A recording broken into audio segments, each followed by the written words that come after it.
Today I'm going to talk about stellar physics and star-planet interactions from an observational site through the lens of stellar chemical abundances. I'm an observer, and here are a few telescopes that I've used before, including the WIN 3.5 meter telescope, which I use a lot, that is located on Cape Peak, and Magellan, Keck, and also Lamos telescope in China. Some background first. So using photometry and high-resolution spectroscopy, we can derive valuable information about the star, such as the distance, age. We can use such a color magnitude diagram and put theoretical isochrones to compare to the location of the star, which are shown as red dots here. So in this way, we can determine the distance and age of the star simultaneously. Or it is even better if the stars are in clustering environments like open clusters, globular clusters, or co-moving associations. So their parameters can be determined more precisely than single stars. And by using high-resolution spectroscopy, we can derive things like radial velocities, rotational velocity of the star, whether the star is a binary, and in the context of the open cluster or globular cluster, we can decide if the star is a member of such a cluster, and the chemical abundances, including like sodium, potassium, iron abundance. We can just simply measure their equivalent bits and use the stellar atmosphere parameters like effective temperature, log G, and microturbulence to determine abundances for this kind of elements. And among them, I'm quite interested in lithium, because lithium, it is produced during the Big Bang nucleosynthesis at the beginning of the 3 minutes. So its primordial abundance helps to test the Big Bang nucleosynthesis. And later it is produced within the galaxy, like through supernova explosions and other processes. And also, lithium helps us to study the physics inside the stars. Well, it is a quite fragile element that is destroyed at temperature greater than 2.5 million Kelvin. And inside the stars, the temperature is much higher than that. So the lithium can only be preserved at the stellar surface. And we see in the left-hand plot, that's the green panel here is a sketch plot of the surface convection zone of the star, which is very shallow for a typical F dwarf. And lithium get preserved at the stellar surface, but at very small region, where the x-axis is the stellar mass fraction. In a very small region, the lithium get dropped very quickly. It depletes very quickly when the temperature increases. So for a typical solar type star, like one solar mass star, when the proto-stellar material contracts, and at some point it becomes hot enough to burn lithium for a short period here during the Preman sequence, and then it enters the zero H-man sequence. There are a little bit more lithium burning, and then when it evolves to the subgiant branch, there are lithium dilution, which is about amount of 1.8 dex. And then when the star evolves to the first red giant branch, the maximum lithium abundance, Qinghui, is limited. That's what the standard stellar evolutionary theory is telling us about. So from here, we see that the lithium depletion is a function of stellar mass, because the depletion of lithium is dependent on the thickness, the deepness of the surface convection zone, and the temperature at the base of the surface convection zone. The higher the temperature at the base of the surface convection zone is, and the deeper the surface convection zone is, the more lithium is depleted. That's why the late type stars, they slightly less massive stars, from bottom to the top are decreasing stellar mass. So the lower mass stars have more have a higher temperature at the base of the surface convection zone. Also for the late type stars like K and M stars, their surface convection zone are also much deeper. So they can deplete more lithium. That comes to this red line here, which is what the standard stellar evolutionary theory predicts for lithium depletion. So for early type stars like F dwarfs, there should not be much lithium depletion, while for K and M later types, because of deepening surface convection zone, there are more lithium depletion. And also, the standard theory predicts a dependence of lithium depletion on the stellar metallicity, as more metal-rich stars deplete more of their lithium because of the higher opacity in their stellar atmosphere. So they kind of have a deeper surface convection zone. That's what the standard theory is telling us, but it fails to explain for nearly all the field stars and stars in open clusters and globular clusters, so it fails almost all the time.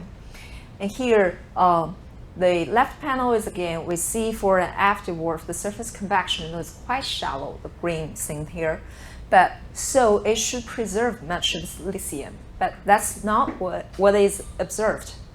The red line here, the standard is the standard theory, while these circles here are lithium detections, while these downward triangles are lithium 3 sigma upper limit abundance.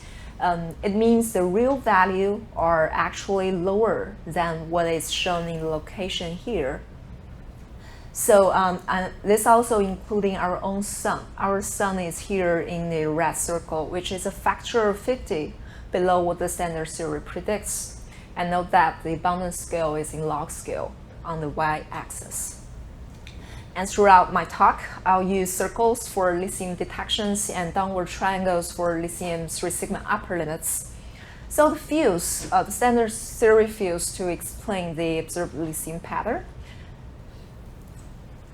And also, in a stellar cluster where the age and metallicity can be much better determined, we can kind of control the parameters and have a better measurement of the age and metallicity.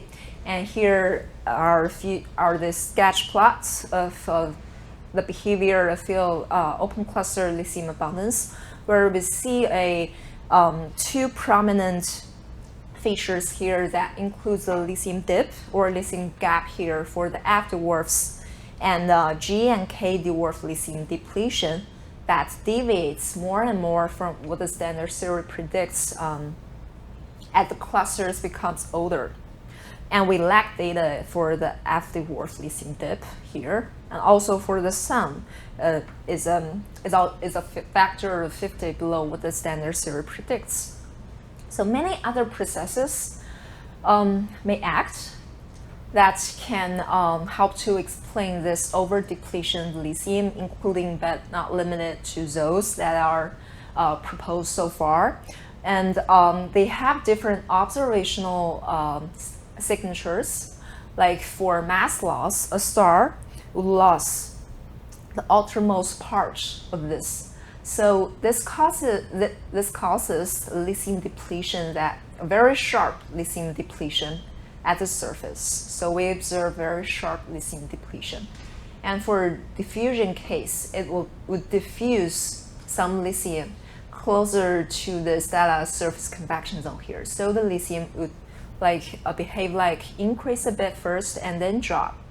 And then in a mixing scenario, it would mix all the materials closer to the surface convection zone that causes a gradual depletion of lithium. So all these mechanisms have different observing signatures that we want to see what is observed in stars. So I usually use open clusters because their age and metallicity can be determined precisely, and also they usually have dozens to hundreds of members, so with the same age and metallicity, so I can explore in a more systematic way. And also for the lithium abundance, there's only one line that are usually blended with the nearby R1 line. it is quite weak, so we need large telescopes with a high resolution spectrograph. And here's Kitt Peak, that the 3.5 meter telescope that I use very often. And here is the multi-object spectrograph, where each fiber can be placed on the stars, so it observes the stars in open cluster very efficiently. And we choose I here show an example where I observed an intermediate aged open cluster that's about 400 million years, where I derived lithium abundances for all of the members here, where the top panel is an example of the lithium detection, where the dotted black line here are the real spectra, and the colored lines are synthesis for different abundance, and the green line is the best fit. So we see that the spectra is much different from the no lithium case. But lithium can be fragile and very hard to detect very often. So the bottom panel is an example of a no lithium case, where the background black dotted line is the observed spectra. It does not show much difference from the no lithium case. So we distinguish that. And for this open cluster, I show example of their lithium abundance from A through the K dwarfs. So it spans a quite large range. And downward triangles are lithium 3 sigma upper limits always, and the field circles are detections always. And we see that for the A-type stars, they are mostly upper limits, because the A-type stars are rotating very fast, that their spectra is something like very smooth, and there's almost no spectral line, and we're not able to measure any lines. So we just based on their signal-to-noise ratio and place scale to derive the 3 sigma upper limits. That's for the A dwarfs, and we see a very clear lithium dip here for the F dwarfs, and the scatters increases a lot at the lower end. So how does this compare to clusters other age, and what does this telling us? So we compare to the Pleiades open cluster, which is 100 million years, and Hyades and Prasepe open cluster, that's 650 million years, so slightly younger than that and slightly older than that. And rotational mixing is just saying that when the star is young, it's rotating very fast, but when it gets old, it also spins down very fast. At the process of their spin down, there's some differential rotation, and which causes the angular momentum loss, causes shear instability and differential rotation. Differential rotation would also deplete lithium more quickly. So rotational mixing would cause the observed lithium abundance that it gradually depletes as the star gets older. The orange ones here are from M48 stars. It's kind of in between the Pleiades open cluster and Hyades and Prasepe open cluster. So this supports for rotational mixing as a dependence on age. And for the G and K dwarfs, the stars also lie between the Pleiades and Hyades Prasepe open cluster. So the G and K dwarfs also supports for rotational mixing. As the stars get older, they also deplete more of their lithium. And if we zoom in from another side, if we just zoom in this region, this cooler G and K dwarf region, for effect temperature less than about 6,000 Kelvin, we zoom in this region and still the 3 open clusters here, where I divide each of the stars in the 3 open clusters into 2 groups. One group of fast rotating stars and one group of slower rotating stars. So the fast rotating ones are in the blue symbols here, and the pink ones are the slower rotators for these open clusters. And I divide them based on their light curves. So it's not with Sinai, it's their rotational period, independent of the inclination angle. So the blue ones for Pleiades are always above the pink ones in general. So it means the very fast rotating stars have a high lithium abundance to begin with. And this is still kind of true for M48, well, where the blue ones, the blue dots here, are kind of still above the pink ones here, which means they're still kind of having more lithium at the M48 age. But when the star evolves to the Hyades and precipitate age, here, the blue dots here and the pink ones here, they're indistinguishable. It does not have any lithium differences. So this suggests the fast rotating stars at the beginning have more lithium abundance, but also during when they become older, they also spin down very fast. And during the process of the spin down, there causes some differential mix and shear instabilities that makes them to deplete more of their lithium. So this from another side supports that fast rotators deplete lithium quickly as they spin down, which supports for rotation, some kind of rotational mixing. And in the Pleiades, we see there are some large squares that are actually above what the standard theory predicts. They preserve more lithium than what the standard theory predicts. And similarly, in other younger open clusters like M35, which is 150 million years, it also have more lithium abundances for the fast rotating stars. This is tribute to magnetic braking. That because these very fast rotating stars with a rotational period less than 1 day have a very strong magnetic field.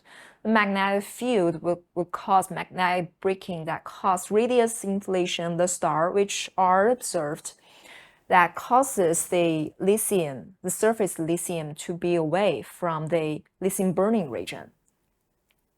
So that's why they preserve more lithium than even the standard theory predicts. So here, after the star evolves out of the main sequence, it enters into the turn-off and the subgiant branch. So during this time, the stars expand very rapidly and the surface convection zone becomes deeper and deeper. So we can use the subgiants that just evolves off the lithium dip to study why the formation of the lithium dip and what's the cause of that. So I used two open clusters, M67 and NGC188. They have different age and their members are shown in this HR diagram. So NGC188 is in the reddish color, while the M67 slightly younger open cluster is in greenish color. And both of the stars are evolving out the cooler side of the lithium dip. So and we can observe their lithium abundance to see what's the cause of the lithium dip.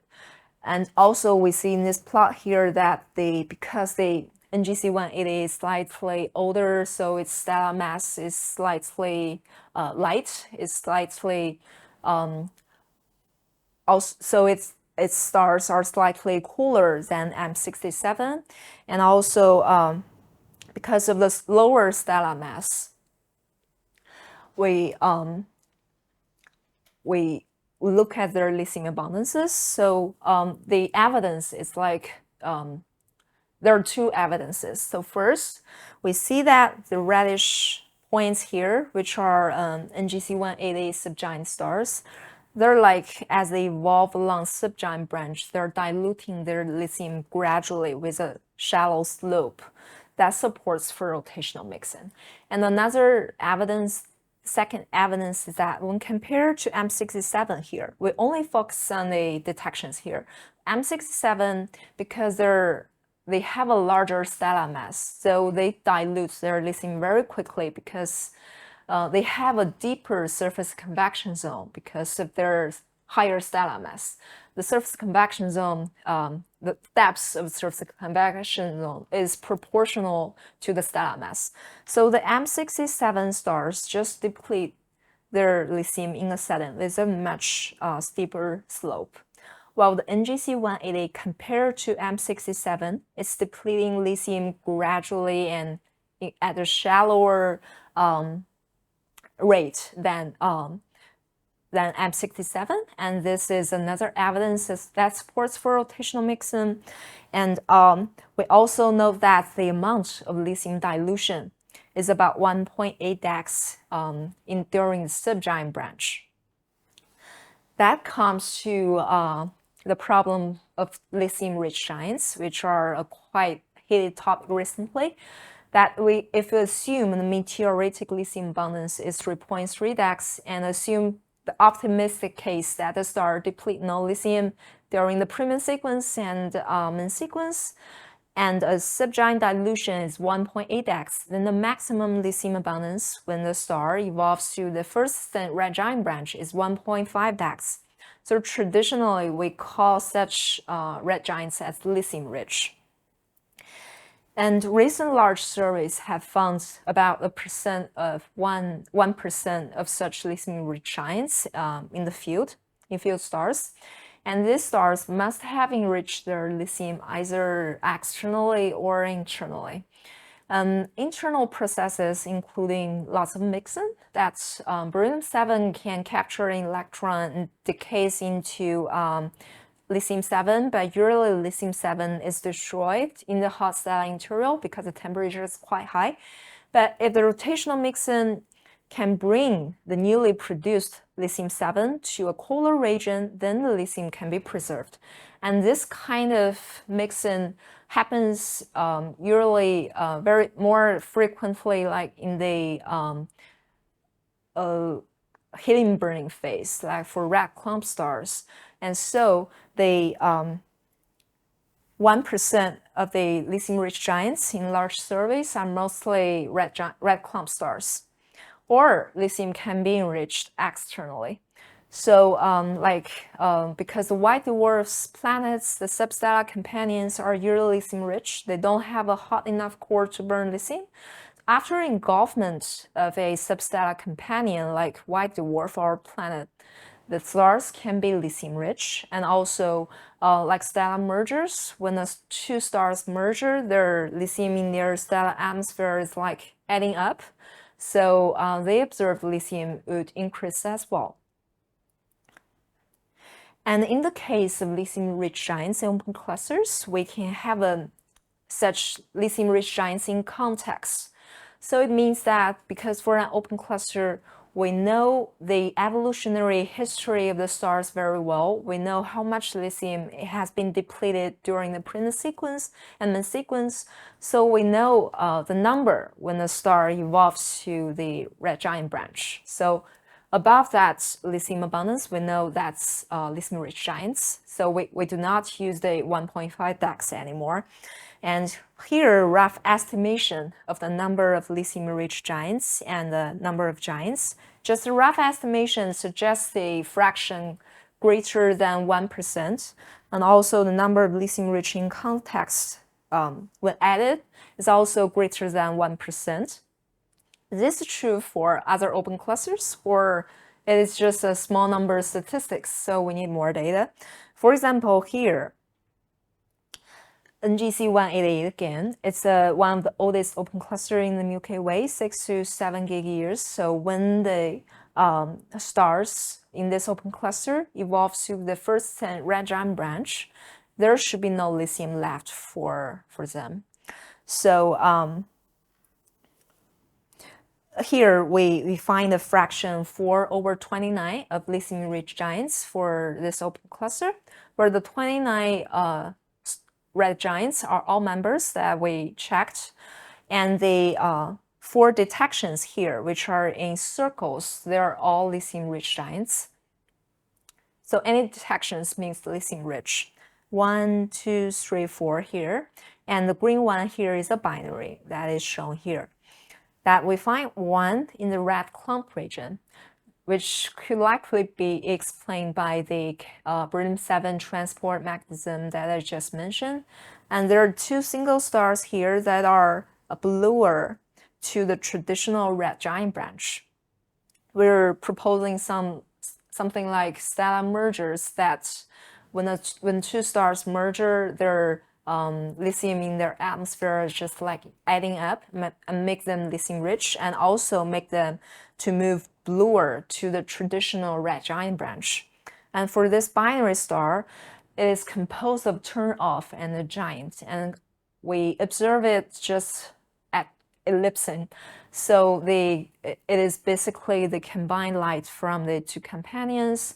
We tried different combinations of the turn-off stars and giant stars, and we find that they're both lithium rich for the two companions. So there should be something interacting between them that helps to preserve the lithium. And also we find the orbital rotational period of this binary star is 2 to 1, which is the integer. There might be something like tidal interactions in between them that helps to preserve the lithium, but still need to be tested. And I mentioned before that an external process are also likely to enrich lithium, like engulfment of substar companion, a white dwarf, or a planet. So we like more investigate this into more detail. That we have the largest sampling of colloidal pairs of stars to date. They're mostly white binaries. So the white binaries, we assume they're born colloidally, and so they have the same age and chemical compositions, but they're far apart enough so they don't have material interactions in between them. So our selection, this white binary series, led us to find the signature of planet engulfment by looking at their elemental abundance with the condensation temperature dependence. So if planet engulfment really could enrich lithium, we should observe it. And when we compare their differences in the iron abundances on the y-axis to the differences in their lithium abundances on the x-axis, they should be like this spread out here in this region. So more iron, more lithium, less iron, less lithium. They should spread out in this region. And previous studies from Spina et al. 2021, they suggest that these blue stars, which are chemically anomalous pairs, they're likely caused by planet engulfment, but they did not explicitly check on that. Well, in our sample, we checked what's the impact of planet engulfment. So in this panel here, we circled those red ones. The red ones are the planet engulfment pairs. So they're still kind of in this region, but they don't have such of a spread when compared to spinas. So it's still kind of likely more iron, more lithium, but the amount of lithium enrichment is not that high. And also note the X range is much larger than the Y range. So planet engulfment might enrich lithium to a certain amount, but not as high as what is shown here. And also for previous studies, there are only a few of them, and it's hard to tell from the only a few points here. So why is that? We look more into this, and we find that alternations in lithium post-engulfment are likely unobservable because it depends a lot on the timing, the amount of the engulfed planetary material. So here, because lithium is a function of many different parameters that I've shown before, effect temperature, age, metallicity, rotational velocity, etc. So we train a probabilistic machine learning model in combo that lithium is just a dependence of these all kinds of parameters. So in the panel A, the lithium abundance versus effect temperature, and they color the probabilistic machine learning model in the background and color by their age, which shows that the lithium depletion increases with age when the stars becomes older. That's just agrees with the observation. And in panel B, they're colored by their intrinsic scatter. And we see that there are a lot of scatters when the effect temperature is lower than 6,000 Kelvin. So it also agrees with observations that the lithium intrinsic scatters just becomes large when the temperature becomes low. And what does engulfment planet is telling us? In our sample, our average planet engulfed material is 4.5, 4.3 in Earth's mass. So after engulfment of such 1.3 Earth mass material, we're not sure what kind of material it engulfs, so we try both Jupiter-like and Earth-like material, and colored by the delta lithium after the engulfment. So we see that the scatters are mainly around 0 to 0.1, which are much smaller than in panel B, which has a scatter of 0.2, 0.3. That means that it's really unobservable. And when it becomes observable, because our models are just throwing the planetary material into the surface convection zone, we did not take into account of the time scale yet. And for the first 10 million years, like 10 million years, it's likely causing some observable effect, but too quick that we can't capture it. Or if the engulfed material is big enough, heavy enough, like 100 Earth mass or even the Jupiter mass, then the effect is also observable. So really, this depends on the time scale and the amount of material it has engulfed, and also it depends on that's another problem of the probability of engulfing a more massive planet, which is very low. So we're currently still working on building such a probabilistic machine learning model, and we're also like simulating different kinds of planets with different mass, etc.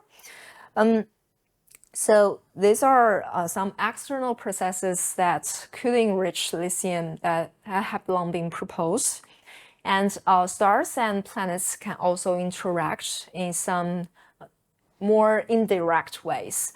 The engulfment is like a direct way, and there are some indirect ways in between the stellar atmosphere and the planet atmosphere, where there are two prevailing planet formation scenarios that highly depend on the formation scenarios. So core accretion and disk instability.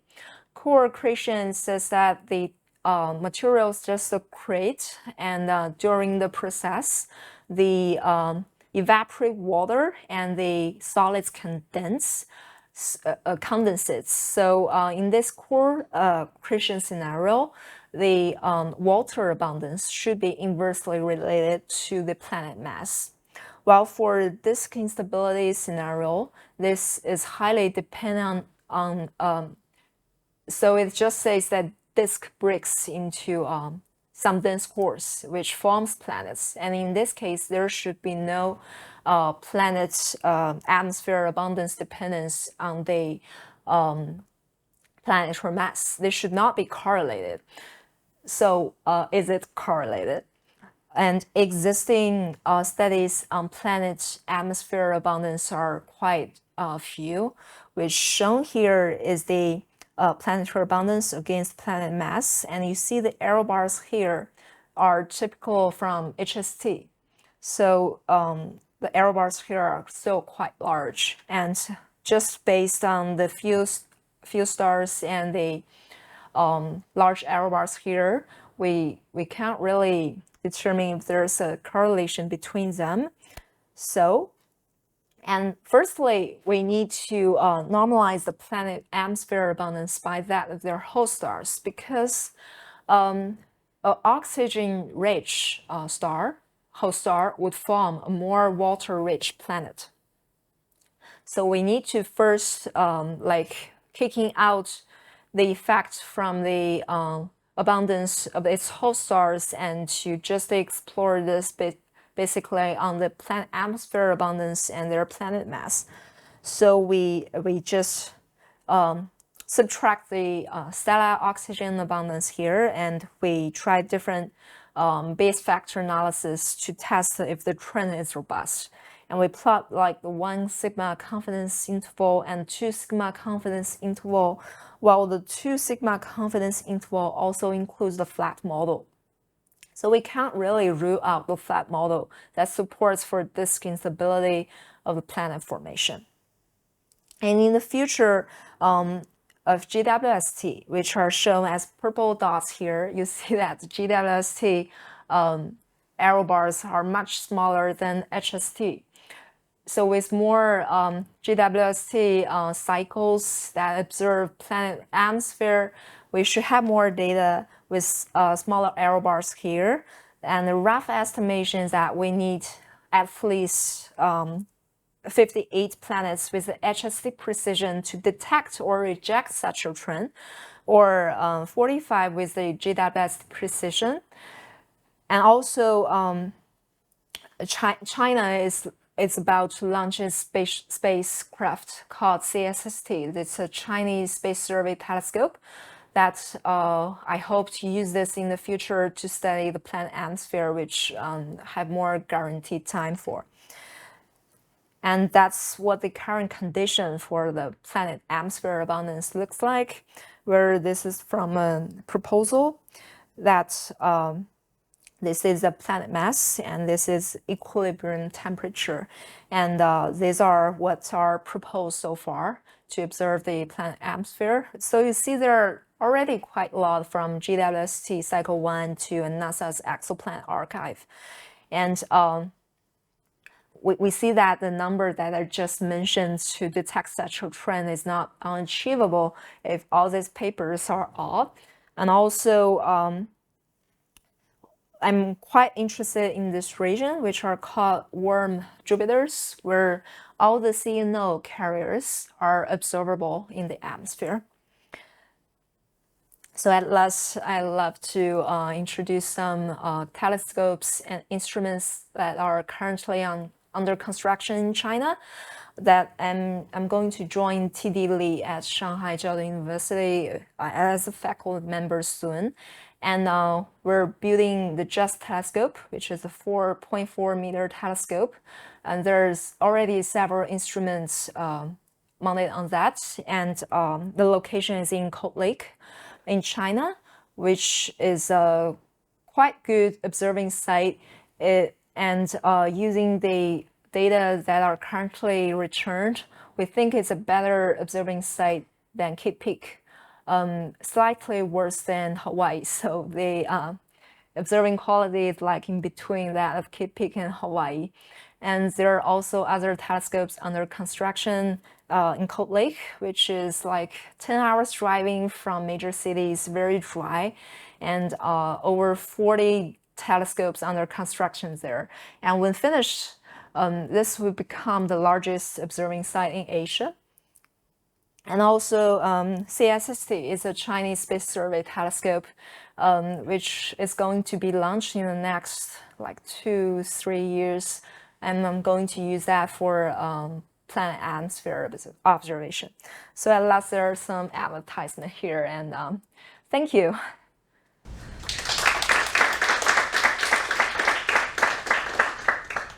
So the plot where you're showing the lithium abundance difference and the metallicity differences to explain planet engulfment. Yeah, I guess the next one. So this is to try to explain for like which kind of red giants the lithium-rich? Red giants. So our sample stars here are dwarfs.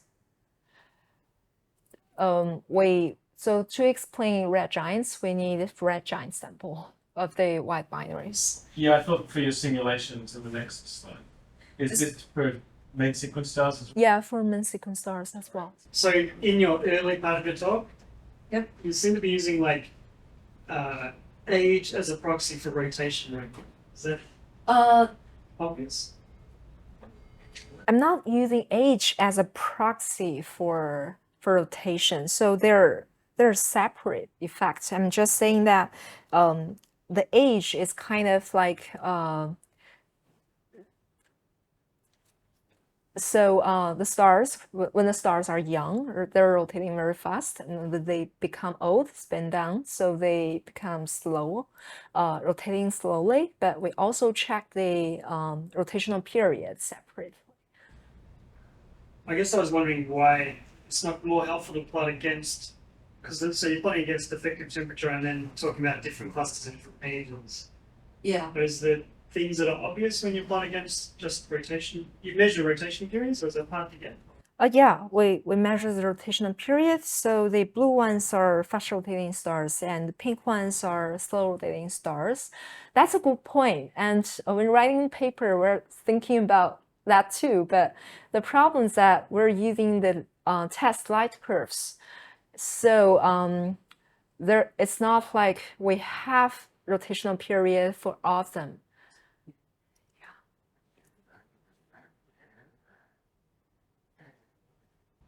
How sensitive are your models to exactly what happens during planetary engulfment, right? Because I think there are still some questions about when you have a planetary engulfment event, where exactly is the mass distributed, how deep does the planet penetrate the star before it is ablated, before it's time to be disrupted. I think some of those things are still open questions. So do you think your models are sensitive to that, or are you already being optimistic and saying that you've injected the entire mass into the convective envelope, so there's, if anything, if some of the mass were to make it into the core, things would get even only worse, not better, right? So this is sort of the most impact you can have. Yeah, that's a great question. And here, the model shown here are just a simple case that we just throw the planetary material into the surface convection zone and mix it evenly without considering about time scale and the mass distribution of the planet. But right now, which is not shown here, I'm trying to construct such model that includes the mass distribution of the planet in Tokba and introduce the time scales that I mentioned. And we hope to produce a theoretical figure like the panel E here and see what's the real distribution of the differences in lithium versus the differences in iron balances are. That's what I'm currently doing.